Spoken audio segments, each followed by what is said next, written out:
जब आप यीशु मसीह के नाम से इबादत करेंगे, कादिर मुतलक की इबादत करेंगे, तो जहां पर आप होंगे आपके साथ के लोग सब पवित्र आत्मा से भर जाएंगे। और इसी की तो हमें ज़रूरत है। और हम ये तो चाहते हैं कि खुदावन हमको अपनी रूह से भर के हमको अपने लिए इस्तेमाल करे। लूका रसूल की इंजील उसका 10वां बाब और उसकी 17वीं आयत में ऐसा लिखा है, वो 70 खुश होकर फिर आए और कहने लगे, आए खुदावन तेरे नाम से बदरुएं भी हमारे ताबे हो गई। जब आप यीशु मसीह के नाम से इबादत करेंगे, वो बदरुएं जो लोगों को तंग करती हैं, वो बदरुएं जो लोगों को रात को डराती हैं, वो बदरुएं जो उनकी ज़िंदगी को बर्बाद कर रही हैं। आज आप बहुत से लोगों को सुनता है, हमने काले साये को देखा, कोई सर कटा हमारे पीछे चल रहा था, कोई छम करते हुए हमारे पीछे आ रहे थे। लेकिन जब आप यीशु मसीह के नाम से इबादत करने लगेंगे तो आपकी ज़िंदगी में एक बहुत बड़ा काम कि वो बदरुएं जो लोगों को बर्बाद कर देती हैं, जो लोगों की पाक जिंदगी को नापाक बना देती हैं, वो आपके ताबे हो जाएंगी, वो आपका कहना मानेंगी। सिर्फ आप एक काम करिए, आप यीशु मसीह के नाम में शराकत रखना, शिरकत करना शुरू करिए, उसकी इबादत करिए, तो बाइबल बताती है बदरुएं आपके ताबे हो जाएंगी और जैसा आप चाहेंगे वैसा वो करें, वो आपका हुक्म मानेंगे। खुदा की इबादत, यीशु मसीह की इबादत आपको बदरुओं के ऊपर अधिकार दे देगा। सबसे बड़ा काम। आइए लूका रसूल की इंजील 24 बाब और उसकी 47वीं आयत को पढ़ें। और यरूशलेम से शुरू करके सब कौमों में तौबा और गुनाहों की माफ़ी की मनादी उसके नाम से की जाएगी और इन बातों के गवाह हो। कलाम में बता है, जब हम यीशु मसीह के नाम से सब कौमों में तौबा की मनादी करेंगे तो जितने पापी लोग होंगे, जितने गुनाह की गिरफ्त में होंगे, वो तौबा की मनादी सुनकर, यीशु मसीह की इबादत को सुनकर, आपकी संगति में रहकर तौबा करेंगे, तौबा करके माफ़ी पाएंगे और खुदा की बादशाहत के अधिकारी बन जाएंगे। बाइबल बताती है कि यीशु मसीह के नाम से प्रचार करने से लोगों की ज़िंदगी बदल जाएगी। वो तौबा करेंगे, वो खुदा के पास वापस चले आएंगे, जो रूठ के चले गए वो सब आ जाएंगे और खुदा के नज़दीक बैठ के खुदा के नाम को मुबारक कहेंगे। रसूलों के माल 8वां बाब और उसकी 12वीं आयत में, लेकिन जब उन्होंने फिलिप्पुस का यकीन किया जो खुदा की बादशाह यीशु मसीह के नाम की खुशखबरी देता था, तो सब लोग ख्वाज मर्द हुआ औरत बपतिस्मा लेने लगे। जब आप खुदा की मनादी करना शुरू करेंगे यीशु मसीह की, जब आप यीशु मसीह की खुशखबरी की मनादी करेंगे तो लोग तौबा करेंगे, चले आएंगे और आके आपसे कहेंगे हमें भी बपतिस्मा दे दो। आपको यीशु मसीह के नाम से मनादी करना। आए खुदावन के खादिम हो, जो तुम खुदा की खिदमत करते हो, जो खुदा के नाम का प्रचार करते हो, आपका प्रचार करना बेकार नहीं जाएगा। आपके प्रचार करने से बहुतों की ज़िंदगी बदल जाएंगी और वो खुदा के पास आएंगे। आप खुदा के यीशु मसीह के नाम से खुदा के पास आइए। खुदावन आपकी ज़िंदगी को बदलने जा रहा है और खुदावन चाहता है कि आप खुदावन की हजूरी में खड़े रहें। और बाइबल में लिखा है, जब आप यीशु मसीह के नाम से इबादत करेंगे, मरकुस रसूल की इंजील 16 बाब की 18वीं आयत में लिखा है, और जब यीशु मसीह का नाम प्रचार किया जाएगा तो कलाम यूँ फरमाता है, जितने यीशु मसीह के नाम को कबूल करेंगे, तो लिखा है वो सांपों को उठा लेंगे और अगर कोई हलाक करने वाली चीज़ हो तो वो पी जाएंगे, कुछ जनों पर वो बीमारों पर हाथ रखें। यीशु मसीह का नाम बीमारों को शिफा देता है। यीशु मसीह की इबादत करने का सबसे बड़ा फायदा, जो बीमारी डॉक्टर ठीक नहीं कर पा रहा, जो बीमारी दुनिया का महंगे से महंगा इंजेक्शन ठीक नहीं कर पा रहा, जो बीमारी डॉक्टरों की समझ से बाहर हो गई है, जब यीशु मसीह के नाम की इबादत करेंगे तो आपकी बीमारी ठीक हो जाएगी, आप चंगाई पाएंगे। डॉक्टर एक बार को फेल हो सकता है, दवाइयाँ एक्सपायर हो सकती हैं, लेकिन हम अक्सर कहते हैं जीसस नेवर फेल्स। खुदावन यीशु मसीह कभी फेल नहीं होता। दवाइयाँ एक्सपायर हो जाती हैं और जो दवाई एक्सपायर हो जाती है कोई भी डॉक्टर, कोई भी स्टाफ नर्स उसका इस्तेमाल नहीं करती है, क्योंकि उसका रिएक्शन हो जाएगा। लेकिन मैं अपने यीशु की तारीफ आपके साथ करना चाह रहा हूँ, क्योंकि यीशु मसीह कभी एक्सपायर नहीं हुआ। वो अब तक जिंदा है, वो कल भी था, आज भी और हमेशा रहेगा। उसका नाम कल भी काम करता था, उसका नाम आज भी काम कर रहा है। लेकिन जब उसके नाम के पास आएंगे, उसके नाम के मातहत आएंगे, तो हम अपनी हर बीमारी से चंगाई पाएंगे। बीमारी कहती मोहल्लक वबा क्यों ना हो, क्योंकि लिखा है ज़बूर में, कोई भी मोहल्लक वबा तेरे करीब नहीं आएगी, तेरे आसपास 1000 और तेरे दाहिने हाथ की तरफ 10,000 गिर जाएंगे। यीशु मसीह के नाम, खुदा की इबादत करने से बीमारियां आपसे दूर हो जाती हैं। बीमारियों से आपको चंगाई मिलती है। पैरालाइज की बीमारी चंगाई मिल जाएगी, कैंसर की बीमारी चंगाई मिल जाएगी, हाइपेटाइटिस की बीमारी चंगाई मिलेगी, एड्स की बीमारी चंगाई मिलेगी यीशु मसीह के नाम से। जब आप यीशु मसीह के पास आएंगे, यीशु की इबादत करेंगे, तो कैसी ही बीमारी क्यों ना हो, आप शिफा याफ्ता लोगों में आपकी गिनती शुरू हो जाएगी।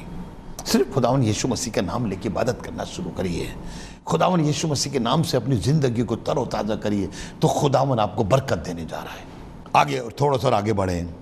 रसूलों के माल 3 बाब 6 आयत में लिखा है, पतरस ने कहा, चांदी सोना तो मेरे पास है नहीं, मगर जो मेरे पास है वह मैं तुझे दिए देता हूँ। नासरी के नाम से चल और फिर। ये पतरस जो खुदा का बंदा है, एक जन्म के लंगड़े को उसने खूबसूरत दरवाजे के बाहर बैठा देखा और वो उनको इस उम्मीद से देख रहा था ये मुझे कुछ देंगे। तो पतरस ने एक बात कहा कि सोना चांदी मेरे पास नहीं है, मेरे पास एक यीशु का नाम है। क्या ये लाइन आप भी लोगों से कह सकते हैं? ये तब कह सकते हैं जब आपके पास यीशु मसीह है।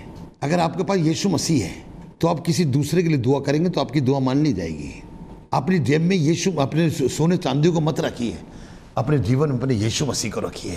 यीशु मसीह आपकी ज़िंदगी में बना रहे हैं, और जब यीशु मसीह आपकी ज़िंदगी में पतरस की तरह बना रहेगा, तो जब आप लोगों से कहेंगे यीशु मसीह नासरी के नाम से उठ और चल फिर, ये तब होगा जब आप यीशु की इबादत करना शुरू करेंगे। लोग शैतानों की इबादत करते हैं तो उनके अंदर शैतानी मसले होते हैं। हम यीशु मसीह की इबादत करते हैं तो यीशु मसीह हमें सारी दुखों से, सारी मुसीबतों से आजाद कर देता है। जैसे इस जन्म के लंगड़े को पतरस ने यीशु मसीह के नाम से ठीक कर दिया। अगर ये इसके पास यीशु मसीह ना होता तो उसका पैसा तो था ही नहीं जो उसको देता। आज आपके पास बैंक बैलेंस है, आज आपके पास खूबसूरत मकान है, आज आपके पास उम्दा से उम्दा कपड़े हैं, आपके घर में उम्दा से उम्दा खाना है। इन सब चीज़ों से मैं किसी को रोकता नहीं हूँ, लेकिन चाहता हूँ क्या इन सब चीज़ों से अलग क्या यीशु मसीह आपके पास है? अगर यीशु मसीह आपके पास है तो यीशु मसीह दिखेगा। यीशु मसीह मोहब्बत करता है। सबसे पहले अगर आपके पास यीशु मसीह होगा तो यीशु मसीह की मोहब्बत आपकी जिंदगी में जाहिर होगी। जैसे यीशु मसीह ने लोगों से मोहब्बत करी, सबसे पहले आपके पास मोहब्बत होगी। उसने अच्छे से तो प्यार करा ही, गरीब और उसने पापियों से प्यार करा। अगर आपके पास यीशु मसीह का नाम होगा, मोहब्बत के अलावा आप यीशु मसीह खुशी लोगों दे सब्र करने की होगी। जब यीशु मसीह अगर आपके पास होगा तो जैसे यीशु मसीह ने सब्र करा, आप भी सब्र करें। यह है यीशु मसीह का होना। जब यीशु मसीह आपके पास होगा तो कोई तुम्हारी गाल, एक गाल पे चाटा मारेगा, दूसरा फेर दोगे। यीशु मसीह पास होगा तो अगर आपकी जिंदगी में यीशु मसीह होगा तो आप बर्दाश्त करना सीख जाएंगे। जब यीशु मसीह आपके पास होगा तो अपनी जिंदगी से लोगों को खुशियां देना सीख जाएंगे। यीशु मसीह ने अपने जीवन से लोगों को खुशियां दी हैं। वो नाइन शहर की बेवा और उसका एक लड़का जो मर चुका था, यीशु मसीह ने अपनी जिंदगी से उसको खुशियां दे दी, उसके बेटे को जिंदा कर दिया। इसलिए आपकी जिंदगी में यीशु मसीह का होना बहुत जरूरी है। आप यीशु मसीह को अपने जीवन में रखना शुरू करिए। 16वीं आयत इसी की, और वहां ऐसा लिखा है, उसी के नाम ने उस ईमान के वसीले से जो उसके नाम पर है उस शख्स को मजबूत किया जिसे तुम देखते हो और जानते हो। बेशक उसी ईमान ने उसके वसीले से ही ये कामिल तंदुरुस्ती तुम सबके सामने उसे दी है। जन्म का लंगड़ा पता नहीं कितने हकीमों को और वेदों को दिखाया होगा, कितने लोगों ने कोशिश करी होगी कि उठ के चलने फिरने लगे, लेकिन कोई उसको इस काबिल नहीं पढ़ा पाया। तब पतरस और यूहन्ना ने कहा, इस बात पे क्यों ताज्जुब करते हो? यीशु मसीह के नाम से ये आदमी चलता और फिरता है। तो आप यीशु मसीह के नाम को अपनी जिंदगी में अमले जामा पहनाइए। जो यीशु मसीह को नाम को अपने जीवन में रखते हैं, पौलुस की इस बात को कबूल कर लेते और उस पर चलते हैं। जहां लिखा है रोमियो को 13 बाब की 14वीं आयत में, यीशु मसीह को पहन लो। जितने यीशु मसीह होता है वो यीशु मसीह को पहने में होते हैं, और जो काम यीशु मसीह ने करे वही काम वो करते हैं। क्यों बाइबल में लिखा है, अगर कोई अपनी सलीब उठाए और मेरे पीछे ना आए तो मेरा शागिर्द कहलाने के लायक नहीं है। हमने यीशु मसीह को जन्म से जाना है, उसे कबूल करा है, तो हम खुदावन यीशु मसीह के पास आए और बताएं कि यीशु मैं तेरे पास आ गया हूँ। याकूब का खत है, उसका 5वां बाब और उसकी 14वीं आयत से मैं आपके आगे पढ़ता हूँ। अगर तुम में कोई बीमार हो तो कलीसिया के बुजुर्गों को बुलाए और वो खुदावन के नाम से उसको तेल मलकर उसके लिए दुआ करें, और ईमान, जो दुआ ईमान के साथ होगी उसके बायस बीमार बच जाएगा और खुदावन उसे उठा खड़ा करेगा। और अगर उसने गुनाह भी किए हों तो भी उसकी माफ़ी उसे मिल जाएगी। अगर आप यीशु मसीह के नाम की शिरकत में रहते हैं या उसकी शराकत में हैं, तो खुदा कलाम बता रहा है आप अपने लिए नहीं, अगर दूसरों के लिए भी, बीमारों के लिए दुआ करोगे तो उसके और लेकर दूसरों के गुनाहों के लिए दुआ करोगे, उसके गुनाह भी माफ़ किए जाएंगे और उसकी बीमारी भी ठीक ही जाएगी। आगे चलते हैं, 8वीं बात आपके साथ बांटना चाहता हूँ। लिखा यूहन्ना रसूल की इंजील उसका 14वां बाब और उसकी 13वीं आयत को आपके साथ बांटूंगा। लिखा है, और जो कुछ तुम मेरे नाम से बाप से चाहोगे, बाइबल बताती है इब्राहिम के नाम से नहीं, इजाक के नाम से नहीं, याकूब के नाम से नहीं, यीशु मसीह ने कहा जो कुछ मेरे नाम से तुम बाप से चाहोगे। इसके माने यीशु मसीह के नाम की इबादत करना, यीशु मसीह के नाम से खुदा से कुछ मांगना हमारी जिंदगी में हमें हासिल होता है। और लिखा जो कुछ तुम मेरे नाम से बाप से चाहोगे मैं वही करूंगा, ताकि बाप बेटे में जलाल पाए। अगर मेरे नाम से मुझसे कुछ चाहोगे तो मैं वही करूंगा जिससे तुम्हें बरकत मिले। यीशु मसीह के नाम से हम जो चाहते हैं खुदावन यीशु मसीह हमें अता फरमाता है। दुआ जब हम करते हैं, सबसे पहले हम दुआ करते हैं, अगर दुआ में यीशु मसीह का नाम ना आए तो हमारी कभी कबूल नहीं होगी। यीशु मसीह के नाम से इबादत करने का फायदा ये, जो हम खुदा बाप से, आसमान के खुदा से दुआ में मांगते हैं और यीशु के नाम से मांगते हैं, तो आसमान का बाप हमें वो सब कुछ अता फरमाना चाहता है। इसकी 15 बाब की 16वीं आयत में कुछ इस तरीके से लिखा है, सुनिएगा। तुमने मुझे नहीं चुना, खुदा का कलाम मेरा आपको बताना चाह रहा है कि तुमने मुझे नहीं चुना, बल्कि मैंने तुम्हें चुन लिया और तुमको मुकर्रर किया कि जाके फल लाओ और तुम्हारा फल कायम रहे, ताकि मेरे नाम से जो कुछ बाप से मांगो वो तुमको दे। यीशु मसीह की रिफाकत रखना, यीशु मसीह की शराकत रखना और उसके नाम को बाप के आगे देना, तो जो कुछ हम उसके नाम से मांगेंगे। आप बहुत दुआएं कर रहे हैं, घुटनों पे टिक के दुआएं करें, लेकिन यीशु का नाम ना है तो आपकी दुआ बेफायदा है। जब भी आप दुआ करते हैं तो यीशु मसीह का नाम का होना बहुत ज़रूरी है। बहुत से लोगों को मैंने देखा, मैं इब्राहिम का खुदा, इसाक का खुदा, याकूब का खुदा, और बड़े नाम गिना देते हैं। हम कभी ये नहीं कहते हमारे यीशु मसीह का खुदा, हमारे यीशु मसीह का बाप। हम यीशु मसीह के नाम से खुदा ये मांगते हैं, आप खुदा के आगे रखिए, खुदा मैं तुझसे दुआ करता हूँ, मैं तुझसे दुआ करती हूँ कि मेरा बच्चा जो बहुत निकम्मा है, यीशु मसीह वो ठीक हो जाए।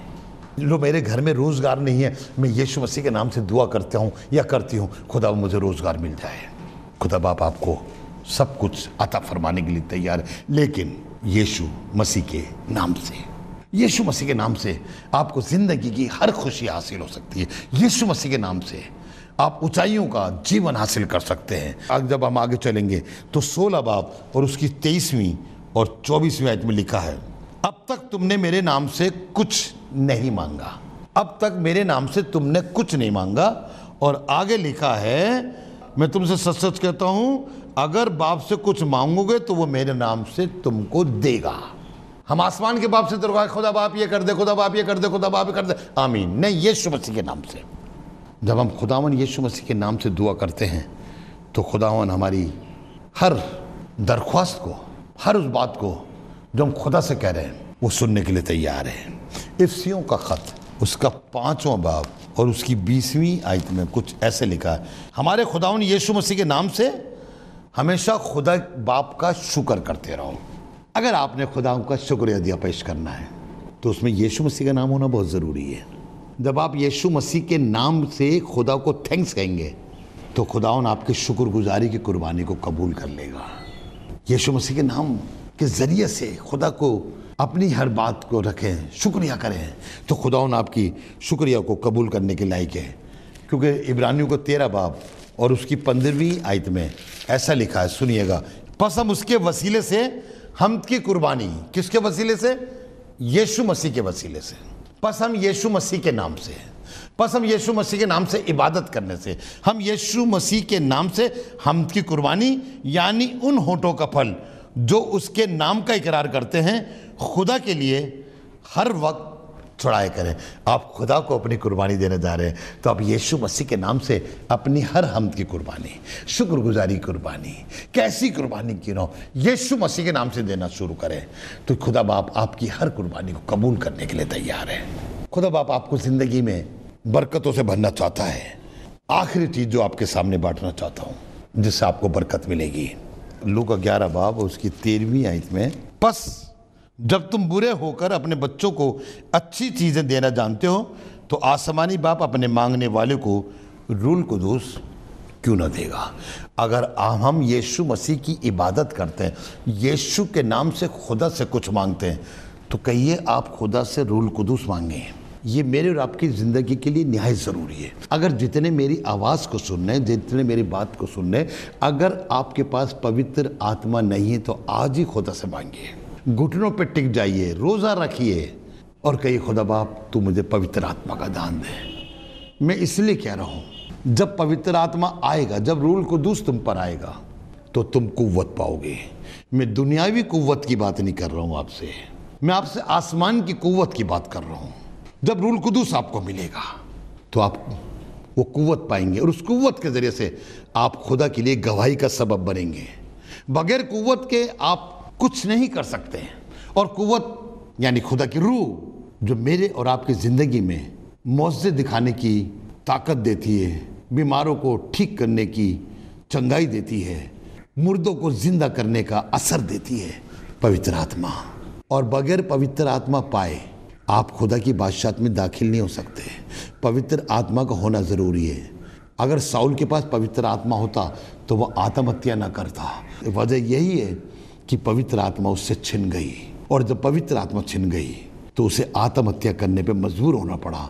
और जो खुदकशी करते हैं वो खुदा की बादशाहत में दाखिल नहीं होते। यहूदा इस्करियोती खुदा की बादशाहत में दाखिल नहीं होगा। खुदा उनका कलाम मेरा आपको सिखाना मांग रहा है। कुछ समझिए, आपको पवित्र आत्मा की जरूरत है। और खुदावन यीशु मसीह ने जाते हुए कहा, जब तक आसमान से तुम्हें कुव्वत ना मिले तुम इसी शहर में ठहरे रहो। आपको जिस खुदा की इबादत गाह में आप जाते हैं, आपको उसमें ठहरे रहने की जरूरत है। आप ठहरे रहें ताकि कुव्वत मिले। बाइबल ये बताती है आपको। देखिए, कुरनेलियुस ठहरा रहा, इंतजार करता रहा पतरस कब आएगा, और पतरस आया और वो कलाम दे रहा था, पवित्र आत्मा उनको मिल गया। अभी तो उन्होंने बैप्टिज्म भी नहीं लिया है। आपको पवित्र आत्मा की जरूरत है, आप ठहरे रहिए, मांगते रहिए, खुदा बाप आपको देने के लिए तैयार है। और जब आपको पवित्र आत्मा मिल जाएगा तो आप सिर्फ सामरिया नहीं, दुनिया कोने में नहीं, यहूदिया में नहीं, बल्कि हर जगह आप खुदा के नाम को मुबारक कहते रहेंगे। पवित्र आत्मा को पाइए ताकि खुदावन आपको बरकत दे। पतरस ने एक दिन कहा, प्रेरितों का काम एमाल किताब उसका 2 बाब 38 में लिखा है, अपने अपने गुनाहों की माफ़ी के लिए यीशु मसीह के नाम से बपतिस्मा लो, तब तुम पवित्र आत्मा इनाम में पाओगे। रूल कुदूस एक इनाम है। Holi spirit is a gift, और ये गिफ्ट खुदावन अपने लोगों को देना चाहता है। किन को? जो यीशु मसीह के नाम की इबादत करते हैं, जो सच्चे दिल से यीशु मसीह के पास आते हैं। तो आसमान का खुदा आपको ये गिफ्ट देने को तैयार है। आपको पवित्र आत्मा हजारों लाखों रुपए खर्च कर लीजिए, कहीं नहीं मिलेगी। वो शमौन पतरस के पास रुपए लेकर आया था और कह रहा था, मुझे भी ये बात दे दो, मुझे भी सिखा दो कि मैं जिस पर हाथ रखूं उस पर पवित्र आत्मा आ जाए। नहीं, रुपयों से नहीं मिलता, आपके सोने चांदी हीरे मोती से नहीं मिलता, आपकी अपनी काबिलियत से नहीं मिलता, बस कि पवित्र आत्मा यीशु मसीह के नाम से लिखता है। लिखा, जब तुम अपने अपने गुनाहों की माफ़ी के लिए यीशु मसीह के नाम से बपतिस्मा लोगे, तब वो तुम्हें रूल कुदूस इनाम में देगा। यीशु मसीह के पास आइए और यीशु मसीह की खूबियों को अपने अंदर ले लीजिए। खुदावन यीशु मसीह आपको सब कुछ देना चाहिए। आसमान का बाप यीशु के नाम से आपकी ज़िंदगी को बदल देगा, क्योंकि यीशु मसीह के नाम के अंदर सज़ा नहीं है, यीशु मसीह के नाम में ज़िंदगी है। आइए आपके लिए दुआ करें ताकि आप जिंदा खुदा के मुरीद बन जाएं और यीशु मसीह के नाम से जो चाहे मांगे खुदा हम देने को तैयार है। खुदा बाप, हम तेरे पास आए, आज हमें मुकम्मल पता हो गया कि तेरे नाम के अंदर हम दुनिया की उम्दा से उम्दा चीज़ हासिल कर सकते हैं। हम तेरे नाम से आलम बाला की चीज़ों को तलाश कर सकते हैं। दुनियावी चीज़ों की हमें ज़रूरत नहीं। खुदावन, यीशु मसीह का नाम हमें आसमानी मुकामों में जगह दिलाने के लिए काम आए। हम यीशु मसीह के नाम से खुदा से कहें, खुदा बाप तू मुझे अपने बादशाहत में याद रख। जब उस डाकू ने तुझसे कहा तो खुदावन तूने उसकी ज़िंदगी बदल दी और एक लाइन बोली, आज ही तू मेरे साथ फिरदौस में होगा। काश खुदावन आज तेरे सुनने वाले, तेरी इबादत करने वाले, तेरे नाम को लेने वाले सब आसमानी मुकामों में जगह हासिल कर पाए। सबको बरकत दे और जलाल का वसीला बना। सबको तेरे हाथों में सौंपता हूं, बड़ी मदद कर, यीशु मसीह के नाम से मांगते हैं, आमीन आमीन। खुदावन आपको बहुत बरकत दे। अगले हफ्ते फिर आपसे मिलेंगे, तब तक खुदा हाफिज। उम्मीद है कि आज आपने ज़रूर बरकत को हासिल किया होगा और खुदावंद ने आपको आशीष दी होगी। हम चाहेंगे कि आप हमसे संपर्क करें। अगर आप किसी भी तरीके की सहायता करना चाहते हैं, दुआएं हैं आपके पास, प्रार्थनाएं हैं, तो ज़रूर आप हमसे संपर्क करें। हमारा पता और हमारे नंबर्स आपके पास पहुंच चुके हैं। आप इनके द्वारा हमसे कांटेक्ट कर सकते हैं ताकि हम दुआओं में और आपके साथ मिलकर खुदावंद की महिमा में आगे बढ़ सके। Praise the Lord. खुदा आप सबको बहुत आशीष दे। हमारा एड्रेस है assembly of believers church, S410 street number 11, school block, Shakarpur, Delhi 110092। और अगर आप हमसे फ़ोन पे कांटेक्ट करना चाहते हैं तो हमारे नंबर हैं 8527158740 और दूसरा नंबर है 9891358387। इसके अलावा 9891152423